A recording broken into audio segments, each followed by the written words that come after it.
Pakistan cricket board نے اعلان کر دیا ہے کہ PISL 2025 کے باقی میچز اپریل 10 سے دوبارہ شروع ہوں گے۔ پہلا میچ ہوگا اسلام آبادی میٹ اور کوئٹہ گلیڈی ایٹرز کے درمیان، اور یہ میچ لاہور کے قذافی اسٹیڈیم میں کھیلا جائے گا۔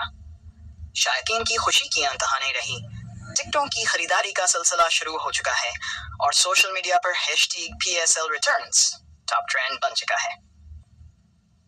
اس کے بعد اپریل 13 کو ملتان سلطانز کا ٹاکرا ہوگا پشاور زلمی کے ساتھ، جبکہ اپریل 14 کو کھیلا جائے گا کراچی کنگز اور لاہور قلندرز کے درمیان وہ بڑا مقابلہ جسے ہر سیزن کا سب سے سنسنی خیز میچ مانا جاتا ہے۔